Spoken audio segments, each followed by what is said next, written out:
ഇപ്പോഴത്തെ സാഹചര്യം എന്ന് പറഞ്ഞാൽ ഉപ്പ് നമുക്ക് അമിതമായി കഴിക്കാൻ എല്ലാത്തിലും ഉപ്പുണ്ട്, വളരെ ചീപ്പുമാണ്. അതുകൊണ്ട് എല്ലാ ആഹാരത്തിലും ഉപ്പുണ്ട്. നമ്മുടെ കിഡ്നി ഇവോൾവ് ചെയ്യുന്ന ഇത്രയും ഉപ്പ് ഹാൻഡിൽ ചെയ്യാനല്ല. അതുകൊണ്ട് ഉപ്പ് കൂടുതൽ കഴിക്കുമ്പോൾ പ്രോബ്ലംസ് വരാം. മോസ്റ്റ് കോമൺ പ്രോബ്ലം എന്ന് പറഞ്ഞാൽ നമ്മുടെ ഹൈപ്പർ ടെൻഷൻ, അമിത രക്തസമ്മർദ്ദം. ഹൈപ്പർ ടെൻഷനാണ് നമ്മുടെ ഏറ്റവും ഇതിലുള്ള പ്രോബ്ലം. മാത്രമല്ല നമ്മൾ പറയുന്നപ്പോൾ ഈവൻ നോർമൽ ഇന്ത്യൻ ഡയറ്റിൽ ഒരു 10 to 12 gram സോൾട്ട് ഉണ്ട് പെർ ഡേ.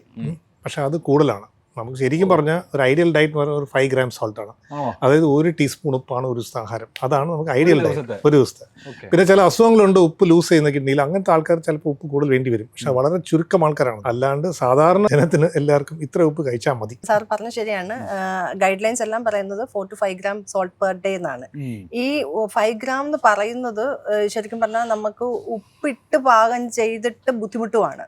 അപ്പൊ ഉപ്പുണ്ടെന്ന് ഇപ്പൊ പുറത്തുനിന്ന് ഒരാൾ വന്നിട്ട് പറഞ്ഞാൽ ഈ കറിക്ക് ഉപ്പില്ല എന്ന് പറയുന്ന രീതിയിലുള്ള ഉപ്പേ കാണുള്ളൂ. നമ്മൾ ഉപ്പിട്ട് പാകം ചെയ്യുവാണെങ്കിൽ ഈ 5 gram സോൾട്ട് എന്ന് പറയുന്നത് വളരെ കുറച്ചേ വരുള്ളൂ. 12 gram സോൾട്ട് വരെ നമ്മുടെ നോർമൽ ഡയറ്റിലെന്ന് പറഞ്ഞല്ലോ.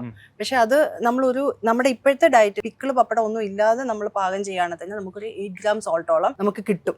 പിന്നെ ഒരു പിക്കിളോ പപ്പടോ അങ്ങനെ എന്തെങ്കിലും കൂടെ നമ്മുടെ കൂട്ടത്തിൽ വന്നു കഴിഞ്ഞാൽ 12 അപ്പുറത്തോട്ട് പോകും നമ്മുടെ ഫുഡിന്റെ ഉപ്പ്. അപ്പം അത്രയൊന്നും സോൾട്ട് നമുക്ക് ആവശ്യമില്ല. ആക്ച്വലി വളരെ കുറച്ച് പ്രാക്ടിക്കലി പറഞ്ഞു കഴിഞ്ഞാൽ ഉപ്പുണ്ടെന്നൊരു നേരിയ തോന്നലിലുള്ള ഉപ്പ് കഴിച്ചാൽ മതി. അത്രയും